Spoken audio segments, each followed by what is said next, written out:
If you want to get good at putting in 2024 then guys, this is exactly what we're talking about today in this video with this limited edition PLD putter. Guys, welcome back to Get Good at Golf. I am Chris, and let's talk about how you can improve your putting this year. So one big thing in putting, yes, we have to have the correct setup, yes, we want to get a good motion, but one big thing that dictates that is having the correct equipment. So having a putter that is designed for you to be able to give you the best chance of holing a few more putts. And how many times I see people do exactly that.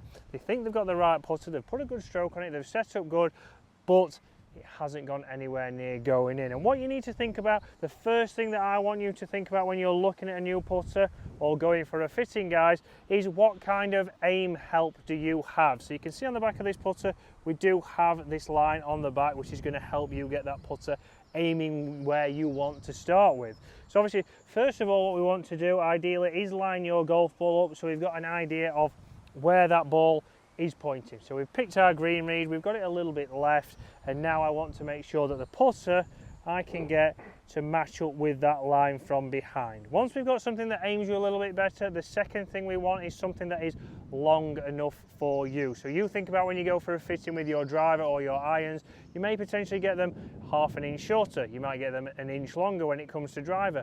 It's all dependent on your height and your setup. So obviously if we get the putter a little bit too short, often what we see is our eye line gets a little bit outside of the ball, and even if I've got the correct aim but it's a little bit too short, we often see that kind of motion. A big cut across that, yes, pace has worked out there, but as soon as we get onto those shorter putts, those holing out putts, we're going to miss a lot of those, and those are those ones that we want to hole. We want to hole those putts that are a little bit closer. So if I was in here, for example, I've chipped up, I've hit a great chip, I missed the green unfortunately, but from here now, if I can't get this putter line up and it's a little bit short, it's going to be very hard to get that ball starting on line. The next thing we need to think about is the design of that putter. What is the weight of this putter? How does it feel in your hands? If you have something that feels exceptionally light in the hands, we might start to see the dreaded stroke, we might start to see the figure of 8. We start to see that putter wafting or wafting all over in the backswing. We don't have control of that. If we don't have control of the head, we don't have control of the strike, and as a result we don't have control of holing many putts. And unfortunately, guys, we know on average if we can get 2 putts per hole per round, you're going to be probably saving more shots than if you buy a new driver or hit your driver that little bit further, because how many times we see people 3-putt on here, 3, 4, 5 3-putts around. We can quickly get rid of those by having the correct equipment, getting something that aims you better, get something that's long enough to get you into a good posture. If we can do that, we can get you into a nice solid posture. Eye line will just be inside.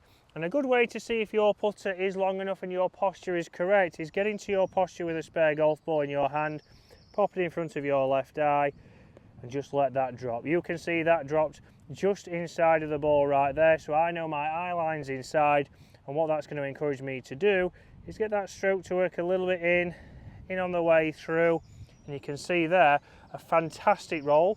A little bit pacey on these fast greens here at Woolley, but I can break down why I've missed. We're still going to potentially miss putts there, but it rolled perfect, the pace was a little bit firm, but I'd got the wrong aim. I hadn't lined that ball up correctly, so I know now if I line this one up again, I can break down exactly what is going wrong with my putts, and instead of going onto that first hole and missing that putt, we can correct it on the second hole and hopefully hole a few more putts this year. So guys, take time picking this club out, because you are going to be using this club, I hope, more than any other club. If you're using other clubs more than your putter in your bag, then you need to watch the rest of the videos on this channel.